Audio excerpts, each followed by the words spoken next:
presentar a Carlos Castellano, prestigioso nefrólogo de CEMIC, un importante miembro de la Sociedad Argentina de Hipertensión Arterial. Él nos va a hablar de un tema que, cuando es bien manejado por un nefrólogo, muestra que ese nefrólogo es un gran internista, y es el riesgo cardiovascular en los pacientes con enfermedad renal crónica. Carlos, felicitaciones. Bueno, gracias por la invitación, gracias por, la verdad es un placer estar acá. Y la idea de estos minutos me pidieron que hablara un poquitito del impacto del riesgo cardiovascular en la enfermedad renal crónica, que es realmente descomunal, y algunas herramientas de precisión. En realidad me parece que es muy presuntuoso hablar de herramientas de precisión, porque son simplemente herramientas más allá del tensiómetro, ¿no? Esta primera diapositiva, ustedes la conocen muy bien, debe ser la diapositiva más presentada en los congresos de cardionefrología y nefrocardiología, pero es muy buena para representar la carga de enfermedad que tiene la enfermedad renal crónica, ¿no? A medida que cae el filtrado glomerular, aumenta dramáticamente el riesgo cardiovascular, la mortalidad global y la mortalidad de causas cardiovasculares. Y en el cuadro de abajo, el trabajo de Kitt, lo que muestra es que a seguimiento a 5 años, independientemente de cuál sea el filtrado, a medida que cae el filtrado glomerular, aumenta la mortalidad. Y en estadios avanzados, estadios donde el paciente ya está para entrar a diálisis, estadio 4, es más probable que el paciente se muera que ingrese a tratamiento sustitutivo, y mucho más probable que no pase nada, digamos. El tema es que esto implica una gran carga, y las herramientas que tenemos para manejar esta gran carga son bastante pobres. ¿Qué pasa cuando llegan a diálisis? Cuando llegan a diálisis no le va mucho mejor. Este gráfico es del registro argentino de diálisis. Obviamente no pretendo justificar otra cosa que la salida de diálisis que no sea la muerte, pero qué lindo sería en un futuro que la segunda barra de trasplantes le gane a la primera. Pero el objetivo de esta diapositiva no era mostrar eso, sino mostrar que la mortalidad de estos pacientes está, pese a todo lo que estamos discutiendo, pese a los congresos, pese a todas las herramientas, está en ascenso. Si lo ponemos en números, fíjense ustedes que la mortalidad en diálisis no para de crecer, y en los últimos 11 años aumentó un 3 a 4%. ¿De qué se mueren estos pacientes? Básicamente se mueren cardiovasculares. Fíjense ustedes que la primera causa es cardíaca en un 42%. Si yo le incluyo la cerebrovascular, ya me voy al 48%, y si incluyera alguna de las desconocidas o no declaradas, probablemente tenga un número claramente por encima del 50%. El registro americano es interesante porque desglosa las causas cardiovasculares. Uno diría, bueno, es una enfermedad que genera mucha inflamación, que genera mucho estrés oxidativo, la enfermedad renal crónica lastima mucho el vaso, así que el evento cardiovascular isquémico tendría que ser lo más probable, y no es lo más probable, apenas es el 6%. La principal causa de muerte de estos pacientes es la arritmia fatal y la muerte súbita, en el contexto de fallo cardíaco. De hecho, este estudio comparativo, pacientes con insuficiencia renal crónica y pacientes sin insuficiencia renal crónica, lo que aumenta significativamente es la falla miocárdica. El otro jugador importante en esto, carga de enfermedad y aparte, es la edad. Y lo que vemos, y esto también es del registro de diálisis y trasplantes, de diálisis en particular, que la sobrevida cae dramáticamente con la edad. Carga de enfermedad y edad. Y fíjense ustedes que un paciente que tiene menos de 50 años, ¿sí? Entre 30 y 50 tiene 50% de sobrevida a 11 años, y esta sobrevida cae dramáticamente en mayores de 65, y por supuesto prácticamente en forma alarmante en mayores de 65 años, ¿sí? El otro elemento, la comorbilidad más fuerte que tiene este link, insuficiencia renal crónica progresiva y edad, es la hipertensión arterial. Esto es parte del registro CRIC. El registro CRIC es el registro americano, que ya tiene más de 80 o 100 publicaciones. Lo que muestra es que a medida que la enfermedad renal crónica aumenta la prevalencia de hipertensión arterial. Pero más interesante que esto, cae el control de la presión arterial y aumenta el no control de la presión arterial. Y ya entrando en lo fisiopatológico, y recién se habló de remodelado y calcificación, lo que vemos es que, lástima que se ve mal, esto es presión de pulso, que es la presión clínica de rigidez arterial. Y fíjense ustedes que los pacientes que tienen la presión no controlada tienen prácticamente 11 milímetros de mercurio más de presión de pulso que los que tienen la presión controlada. Y cuando esos pacientes evolucionan en su enfermedad renal crónica, el incremental de presión de pulso es mucho más grande que los pacientes que tienen la presión controlada. O sea que es el remodelado vascular la principal causa de hipertensión y probablemente un gran contribuidor, como vamos a ver ahora, en lo que es la muerte cardiovascular. Este es el registro alemán y simplemente para graficar, esto es más o menos lo mismo. En los alemanes el control apenas llega al 50% de la presión arterial, pero cuando desglosan los no controlados, fíjense ustedes que los no controlados básicamente son aquellos que tienen la presión de pulso alta, o sea, pacientes que tienen arterias rígidas, no compleantes, que ante la descarga sistólica aumenta mucho la presión sistólica y no tienen amortiguación para generar una buena presión diastólica, entonces tienen una diferencial muy alta. Esos pacientes rígidos obviamente sobrecargan, en acoplamiento ventrículo arterial, sobrecargan mucho el ventrículo izquierdo. Pero claro, el problema es que los pacientes no se mueren hipertensos. El tema es que los pacientes básicamente se mueren, es la hipotensión la que se asocia a la mortalidad de estos pacientes. O sea, fíjense ustedes en este estudio holandés, perdónenme la nitidez de la diapositiva, pero es mucho más prevalente la mortalidad por debajo de 120 sistólica que por encima de 150. Y lo mismo pasa con la diastólica. Lo que pasa es que la diastólica, por el mecanismo que les conté, es lógico que esté baja porque, digamos, hay falta de amortiguación arterial. Pero la sistólica tendría que subir dramáticamente. Entonces, si yo tengo aumento de la rigidez arterial, aumento de la resistencia periférica, y tengo baja de presión arterial, la única explicación que tengo para la hipotensión y para la mortalidad vinculada a esa hipotensión es la caída del volumen minuto. No tengo otra explicación que esa. Y esto es lo que Ronco describió como síndrome cardiorrenal o renocardíaco, los famosos 5 tipos, este correspondería al tipo 4, donde lo que vemos es que cualquier enfermedad renal primaria produce deterioro renal progresivo. Ese deterioro progresivo por 3 mecanismos fundamentales: produce sobrecarga de volumen, remodelado vascular y toxicidad directa miocárdica, con la acción de 2 mediadores, 2 reguladores que están totalmente recalentados, como son el sistema nervioso autónomo y el sistema renina-angiotensina arterial, y tiene un vector fundamental en todo esto, que es la hipertensión arterial. Y esto lo que produce es aumento de la poscarga, aumento de la precarga, disminución de la función sistólica y diastólica, caída del gasto cardíaco, y obviamente esa caída del gasto cardíaco lo único que hace es perpetuar el círculo, porque cae la perfusión renal y aumenta más el deterioro funcional renal. Este es el síndrome cardiorrenal tipo 4 descrito por Ronco en el famoso artículo de Jacques del 2008. A los trasplantados les va mejor. Claramente la mortalidad cae mucho, más del 50% con respecto a los pacientes en diálisis. Pero fíjense ustedes, si analizamos la sobrevida de injertos, ¿no? Hablamos sobre injertos o pérdida de injertos arriba del primer año post-trasplante, muerte con riñón funcionante, que es el 50%, la causa más importante es cardiovascular. Y está por encima de las causas infecciosas e inclusive machea con la pérdida del injerto por causas inmunes. O sea, la causa cardiovascular, aún en estos pacientes que lo que tienen es remodelado crónico, enfermedad crónica, y que el trasplante resuelve parcialmente, les voy a mostrar alguna evidencia de algo que hemos hecho nosotros, pero que no lo resuelve del todo y hace que la mortalidad siga siendo inadmisiblemente alta. Y encima de esto es de la serie de Opels, aún paciente vivo con injerto funcionante, la pérdida de injerto se asocia directamente con el aumento de la presión sistólica, que es parte de este remodelado patológico que yo les acabo de contar. Para resumir un poco esta poco visión fisiopatológica y mostrarles un poco lo que estamos haciendo, uno diría que la primera parte, la parte inflamatoria con función renal conservada, es una parte donde predomina la inflamación vascular. Todavía no hay remodelado. El remodelado va progresando, se produce remodelado vascular, se produce hipertensión arterial, y esto genera una enfermedad cardiovascular de tipo no aterosclerótica, generada de otro mismo. Y todo este continuo progresivo de daño renal es el responsable del conocido continuo de daño cardiovascular. ¿Qué herramientas tenemos para esto? Lamentablemente, y por eso la idea de discutir alguna herramienta distinta, es el tensiómetro, la medición del filtrado glomerular, eventualmente la proteinuria. No tenemos mucho más que eso, el calcio, el fósforo, la vitamina D, pero no tenemos mucho más herramientas que eso. Y la idea es ver si podemos entre todos discutir alguna alternativa a mantener un poquito mejor. La elevada carga, que digamos, trabajar en un ámbito donde la mortalidad es del 20%, donde la verdad que si yo tengo 100 pacientes en diálisis, a fin de año tengo 20 menos, y que esto aumente, a uno le toca.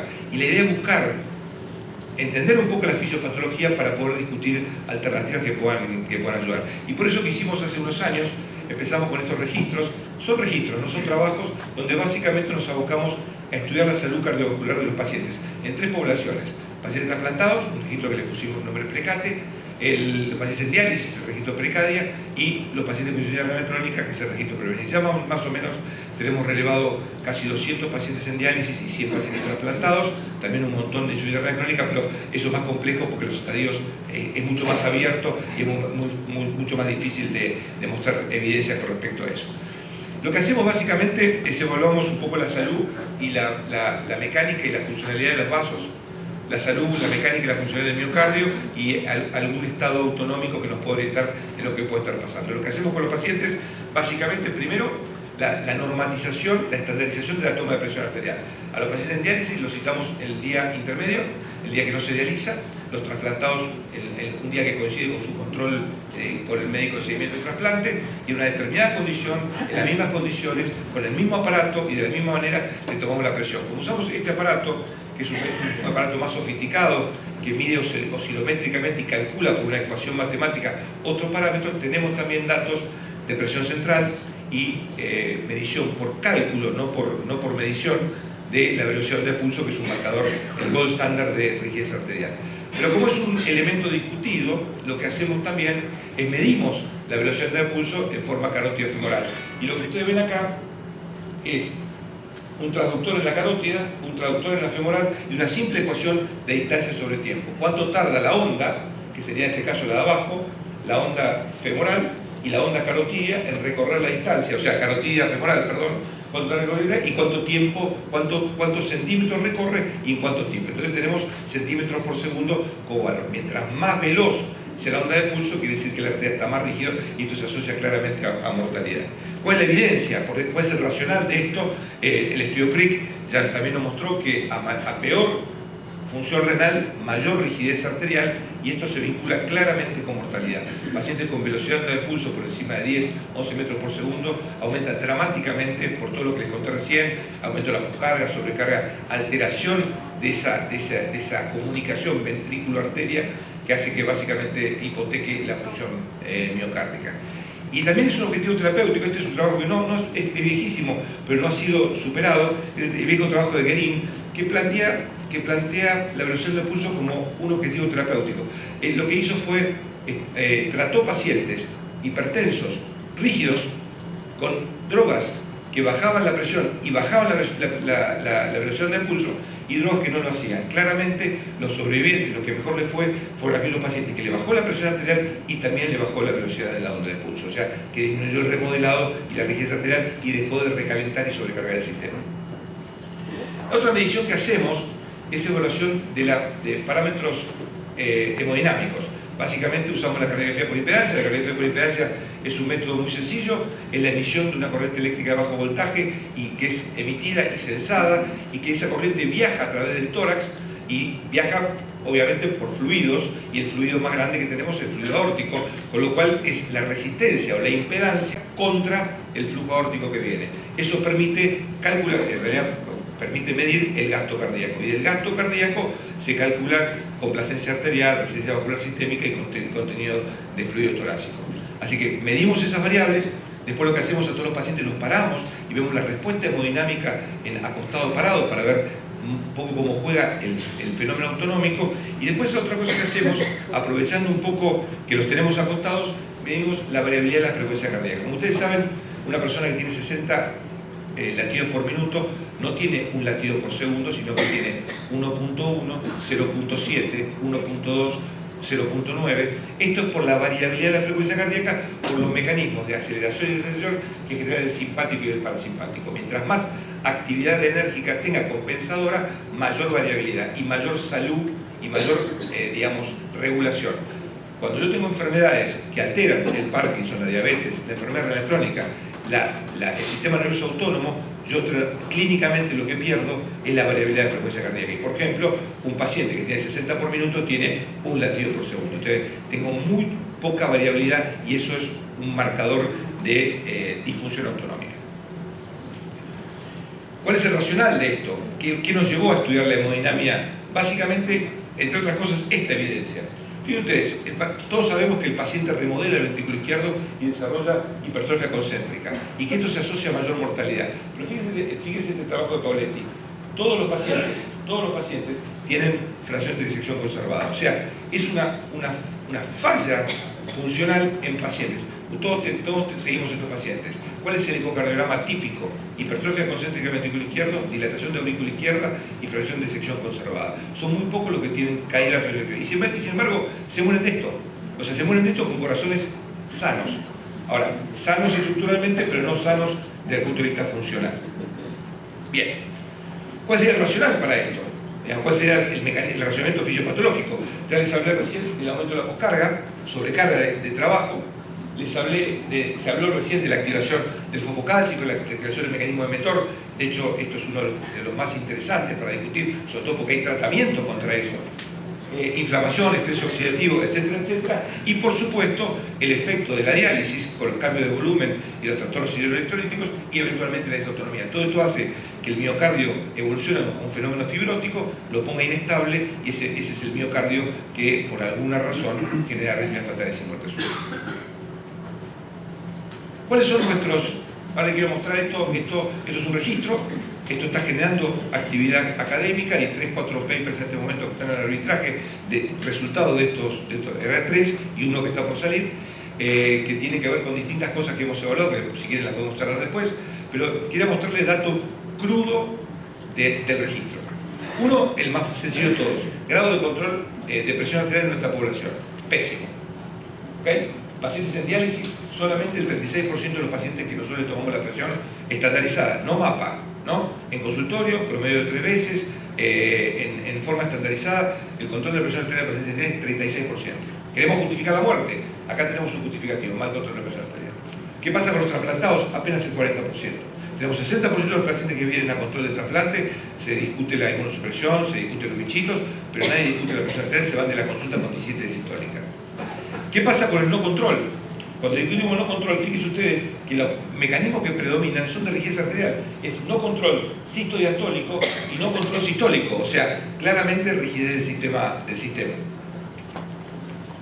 Cuando medimos la rigidez del sistema, y ahí empezamos a encontrar cosas interesantes, lo medimos por la velocidad de pulso, y cuando lo abrimos en edad, lo que vemos, obviamente, la velocidad de pulso de estos pacientes es 25, entre 28 en nuestra población, 28% por encima del grupo control. Nosotros no les conté esto, pero estos pacientes, los 3 registros, a su vez hicimos la misma cantidad de pacientes normotensos e hipertensos, para tener grupo de control, Estos pacientes tienen una velocidad de pulso 28% más alta que los pacientes que tienen presión arterial normal y que están fuera de diálisis.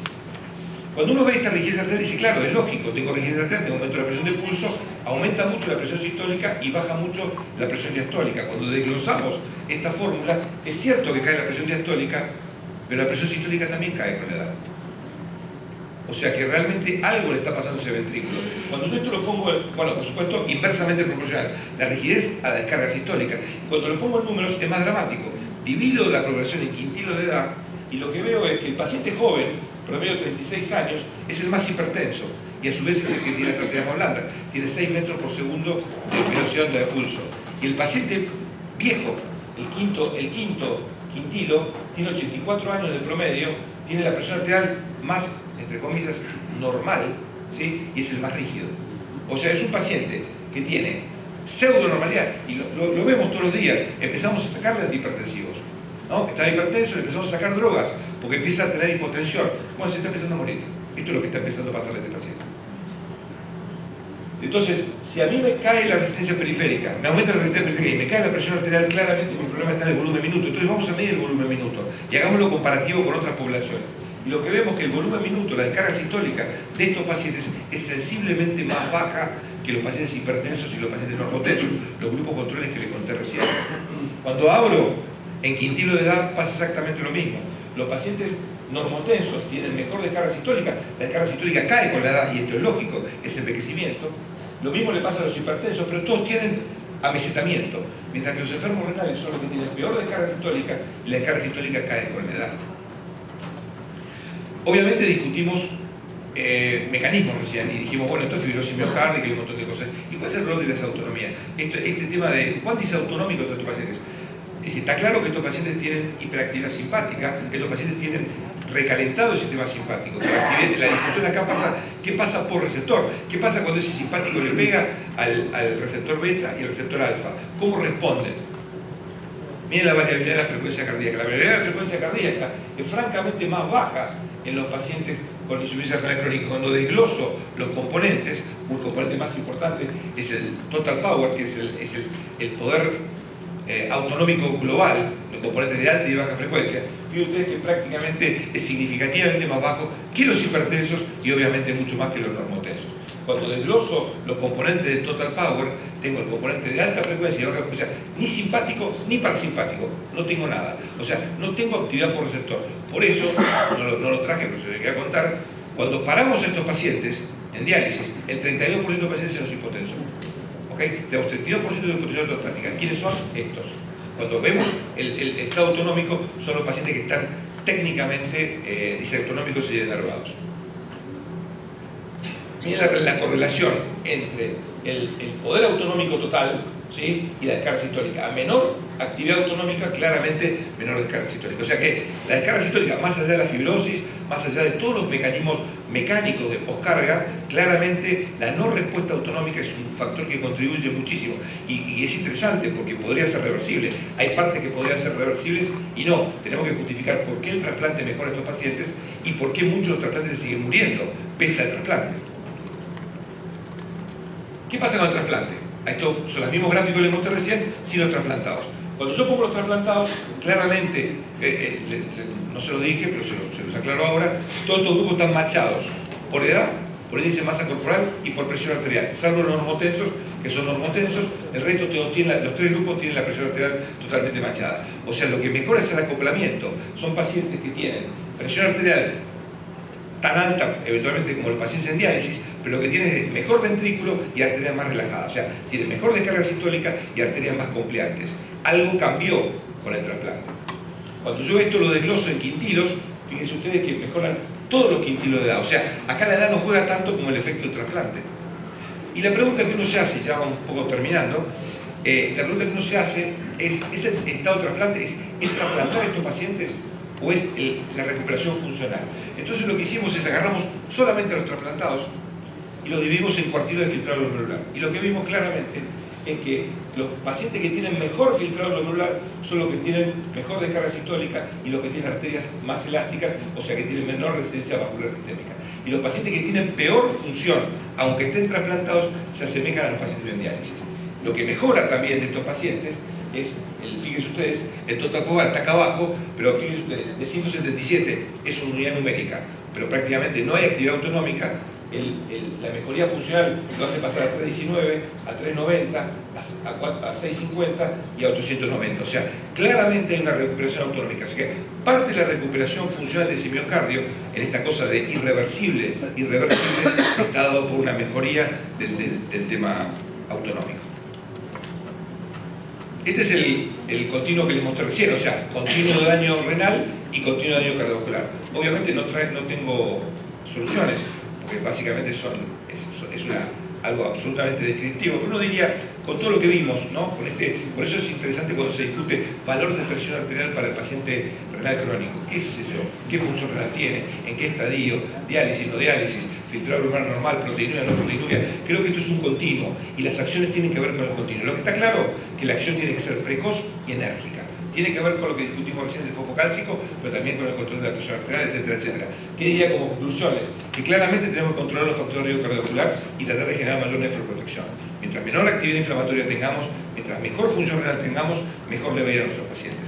Por supuesto, el control de la presión arterial, tengo que asumir, es el lugar donde yo trabajo. 30% de control de la presión arterial es vergonzoso. La realidad es vergonzoso. Pero bueno, eso es la realidad. Podemos discutir si esto después le hacemos mapa es real o no. Pero el consultorio, con las medidas que las distintas sociedades científicas nos dicen que tenemos que hacer, nos está yendo mal. Optimización del producto focálcico, lo hablamos recién, es parte del remodelado vascular. Y la protección miocárdica. Estrategia de protección miocárdica, ese miocardio que durante 20, 30, 40 años de evolución recibe un efecto directo que realmente sea protegido. Estrategias, hay que discutirlo, no estamos haciendo trabajo de intervención, probablemente intentemos hacerlo más adelante, pero la pregunta sería, empezar con beta-adrenérgicos antes de tiempo. ¿Qué pasa si a estos pacientes les pongo carvedilol o les pongo beta-bloqueante en dosis bajas al principio? tengo el sistema simpático recalentado, tengo una acción sobre los receptores que lo van a terminar agotando. ¿Qué pasa si lo protejo y de alguna manera hago una protección en etapas precoces? Un tema de discusión. ¿Y qué pasa con los antialdosterónicos? Si yo quiero proteger la fibrosis, tanto renal como miocárdica, ¿no puedo hacer una buena estrategia inicial y sobre todo de forma precoz y no al final, que es lo que terminamos haciendo?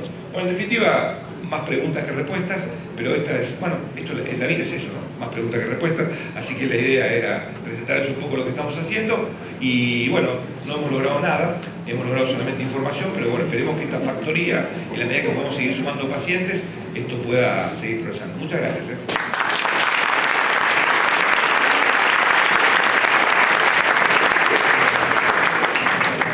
Carlos, realmente me has dejado con más preguntas que nunca. Vamos a responder preguntas. Por favor, mirá que no tenemos nada más. Nuestro presidente necesita un micrófono acá, por favor. Grite.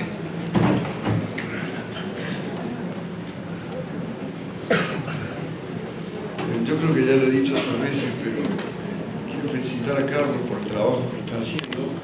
Creo que es un nicho importantísimo en donde él está hurgando y que realmente hace falta en el país, en el mundo, y lo está haciendo de una manera realmente muy buena. A pesar de lo que él dice, él no está haciendo intervención, simplemente está haciendo diagnóstico de situación, pero eso ya de por sí es una gran cosa. Un par de preguntas te quiero hacer, Carlos. Una es, de acuerdo a lo que mostraste, pareciera ser que la rigidez arterial tiene posibilidades de recuperación. Me imagino que habrá un punto de no retorno. No sabemos cuál es, habrá que ver la gradación de clasificación, en fin, una cantidad de cosas, pero sin duda lo que vos muestras ahí es que hay un poder de recuperación. Y la otra pregunta que te quiero dejar es, ¿qué nivel de correlación tenés entre el estudio que haces con el equipo no invasivo con un estudio que sí sería invasivo, digamos, colocando una cápsula en el sistema vascular? Es decir, está demostrado que tenés una buena correlación en sujetos normales probablemente, en los sujetos renales hay de ese tipo de trabajos ya realizados. Empiezo por la segunda, la validación del método, la cardiopulmonar está validada. Hay trabajo de validación, inclusive el Hospital Italiano hizo una validación en mediciones de presión central, o sea, hay mucha información con respecto a esto. Y la correlación, por ahí, la más importante es la del método oscilométrico con el método medido, porque es el más sencillo. En vez de tener un tensiómetro común, pongo un aparato oscilométrico que encima me dé rigidez arterial y me dé presiones centrales, es una herramienta más para tomar una decisión. Esa correlación la estamos estudiando, estoy juntando N porque al mismo paciente le hago las dos cosas, o sea que lo que voy a hacer simplemente es un estudio comparativo, eso estamos preparándolo, pero queremos tener un poco más de pacientes. Este es un punto. Y con respecto a la reversibilidad, yo creo que la parte más reversible tiene que ver con la actividad autonómica. Me parece que te cuento una pequeña infidencia de lo que estamos haciendo con otra plataforma. ¿Qué vimos? De hecho se presentó, ahora estamos haciéndolo en gran escala, que los pacientes que estaban nefrectomizados, los receptores nefrectomizados, poliquísticos la mayoría, pero había pacientes que no eran poliquísticos, nefrectomizados, estaban muchísimo mejor desde el punto de vista cardiovascular que los pacientes no nefrectomizados. O sea, les iba mejor el trasplante, tienen la presión significativamente más baja, tienen la resistencia vascular claramente más baja y tienen mejor descarga sistólica. Estamos tratando de hacer gran escala, tenemos que relevar los casi 450 pacientes que tenemos en seguimiento, llevamos 100 solamente y en la medida que se sumen otros centros, es una cosa mucho más grande, pero creo que es interesante porque hoy tenemos elementos de la denervación, no tenemos que hacer una nefrectomía a todos los receptores, pero podemos denervarlos en forma endovascular, es una hipótesis, ¿no?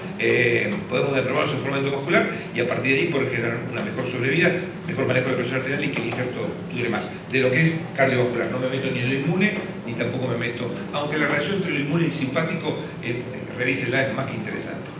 Perdón, Carlos, en la misma línea,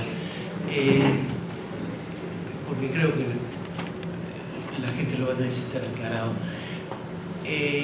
Las estadísticas muestran que no estamos logrando una mejor sobrevida, pero yo me acuerdo, 50 años atrás, 60 años atrás, si yo quería dializar a una persona de 70 años, la obra social me hacía una escándalo. Entonces, el paciente que dializábamos en aquel entonces era 30, 40, 45, 50 años. Hoy, como todos ustedes saben, estamos realizando personas de 70, 80 y hasta 90 años. Obviamente, en mis épocas que yo hice mi máster en patología, yo me acuerdo de haber visto las aortas de esta gente añosa. Y era lo que vos estás describiendo, fibrosis, no solamente cardíaca, sino también arterial. Y lo que pasa es que ahí están los vasoreceptores. Si estos pacientes ya no tienen vasoreceptores que les funcionen y están en diálisis a pesar de la edad, que estamos en eso, se aplica mucho lo que dijiste último sobre la conducción nerviosa. Si alguno de estos jóvenes que está acá, uno le da un poco de solución salina, automáticamente, al aumentar el volumen, los vasoreceptores detectan esto y mandan el mensaje al cerebro responde. En los viejos esto no pasa y está demostrado.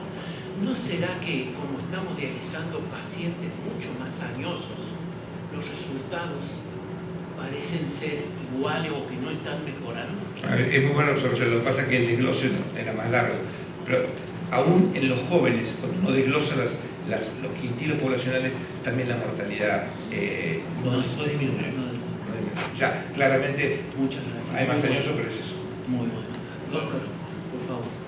Gracias, Carlos, por tu presentación. Vuelvo al punto del efecto del trasplante en los datos que mostraste de la población en diálisis. Y creo haber entendido que, lo cual eso es esperable, en los trasplantados también el índice de filtrado glomerular tiene que ver con el efecto del trasplante en la rigidez de las arterias y por lo tanto en la mortalidad. Pero por otro lado, eso no es tan contundente respecto a lo autonómico, como que el hecho de estar trasplantado, aunque tenga bajo filtrado glomerular, igual habría un efecto positivo del trasplante. Entonces, la pregunta que tengo es, ¿ustedes pueden...? Porque hay una pregunta... No sé si esto es lo que está... Es decir, independientemente de la caída del filtrado y los dos parámetros, resistencia vascular y descarga sistólica, en amarillo está la actividad autonómica. Y vos fíjate que la actividad autonómica está directamente relacionada con el filtrado. Los pacientes que tienen mejor filtrado son los que están autonómicamente mejor. Después no sabemos qué es primero el huevo o la gallina, pero la realidad es que mejor función renal implica mejor corazón, mejores arterias y mejor sistema autónomo, digamos. A ver, menos recalentado, más activo. Entonces, la pregunta es, ¿ustedes pueden ver qué punto de función renal en un trasplantado tiene un efecto positivo en la mortalidad cardiovascular? ¿Por qué lo pregunto? Porque una pregunta que nos hacemos todos los nefrólogos que estamos en los dos lados, en la diálisis y en el trasplante, es mucha literatura nos muestra que un año de trasplante exitoso le baja la mortalidad a un paciente y no tenemos que esperar demasiado un buen trasplante para mejorar la situación del paciente. Ahora, si esperamos un filtrado adecuado para bajar la mortalidad, el tiempo de diálisis se prolonga y la mortalidad aumenta por la lista de espera. Entonces, ese dilema, que es el dilema que tenemos todos los días cuando decidimos un trasplante, cuán óptimo donante le damos versus cuánto tiempo en la espera, si ustedes pueden ver o revisar. Es decir, como hacer una especie de curva rock. Claro. O sea, no sé el punto correcto. ¿Cuál es el punto en donde, bueno, con este filtrado en el trasplante ya con eso me baja la mortalidad? Porque es una buena respuesta para saber qué tipo de donante le vamos a poner a los pacientes. Absolutamente. En relación al estudio de ustedes, si midieron FGF23, porque está en relación con que recuperan el filtrado, FGF23 tiene una acción sobre el miocardio, sobre la célula, o sea, estaría bueno si no lo hicieron Lo vamos a hacer. y hacer la correlación con FGF23. Estamos cerrando un convenio con el Charité de Alemania, de Berlín, para ellos les interesa esta data y ellos nos ofrecen medir inflamosomas, microvesículas, genómica, o sea, estamos viendo así que probablemente en un futuro podemos complementar datos clínicos con datos de básica, digamos, ¿no? Y puede venir por ese lado tal vez la respuesta, porque esto es todo por acá no hay doctores, acá no hay una moneda. Esto es una realidad. Y más que nada la intriga, a ver, lo que a uno le joroba es hacer una especialidad donde se muera tanta gente. Y la pregunta es si uno puede pensar esto de un lugar distinto. Nada más. Y no, en definitiva, no creo que les haya traído nada que no sepamos, simplemente lo abrimos y lo pusimos arriba de la mesa. Carlos, yo también quisiera felicitarte por la presentación y por tu trabajo, porque se notará desde la amplitud de las preguntas que dispara un montón de cuestiones y probablemente es interesante, nos va a ayudar, puede ser interesante. A mí hay un punto, es muy puntual, muy pequeña mi pregunta, que tiene que ver con los datos. Vos me dices que el 40% de los trasplantados solamente manifiestan control de la presión arterial, en tu caso. Generalmente todos sabemos que esto se acompaña de proteinuria más allá de 300 miligramos y quizá, no sé, dentro de eso todo el disparar todos los mecanismos fisiológicos de la esclerosis. Me llamó mucho la atención. Nosotros tenemos un grupo tratado desde el inicio con beta-bloqueantes, desde el inicio absoluto del trasplante. No hemos visto eso, pero de todas maneras, cuando vemos proteinuria, vemos que controlando la presión arterial un poco mejor, podemos bajarla por debajo de 200 miligramos. Y me parecía que, claro, era una cuestión de magnitudes, ¿no? El 60% de los trasplantados con poco control de la presión arterial, debieras tener una población con un valor de proteinuria entre más de medio gramo. Y es llamativo. Tengo ese dato, te lo debo para la próxima, pero lo tengo. Lo que es interesante, el tema de metabloqueantes es fascinante, porque ¿qué vimos? Cuando la mayoría de estos pacientes, y sobre todo la evaluación para pretrasplante nuestra, la hace Jorge Tierra, y Jorge a todos los pacientes le pone carvedilol, están todos con carvedilol.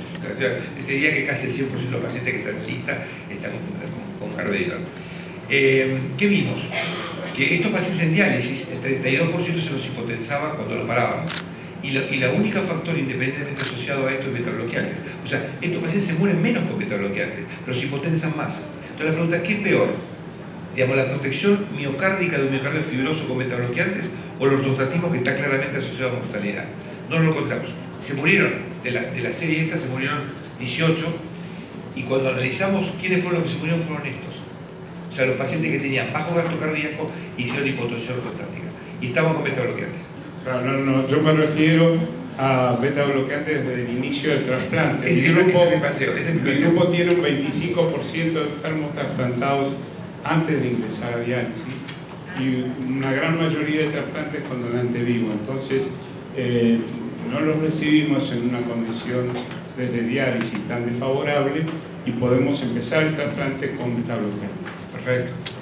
Yo creo que el beta-bloqueante, inclusive mi propuesta en función de la fisiopatología, sería empezar con beta-bloqueantes en etapas tempranas de la enfermedad renal crónica, porque esos pacientes, yo creo que si le cuido los receptores, es decir, el sistema se recalienta, está demostrado el déficit de todos los mecanismos de catabolismo de las catecolaminas, estos pacientes tienen simpático aumentado, lo que no tienen es respuesta simpática, porque básicamente la actividad post-receptor, y es por agotamiento de receptores.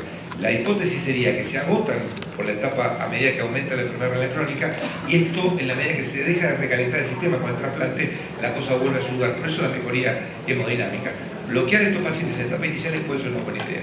Y la otra es el tratamiento de la fibrosis miocárdica. Yo creo que si uno es agresivo al principio, estos pacientes podrían durar más. Hola Carlos, excelente, muchas gracias, en serio. Con respecto a los pacientes en diálisis, ¿son todos pacientes en hemodiálisis o también contemplaron pacientes en peritoneal? Digo, no sé. Son pocos, tenemos 30 pacientes solamente. Siendo otra cinética de fluidos, ¿no?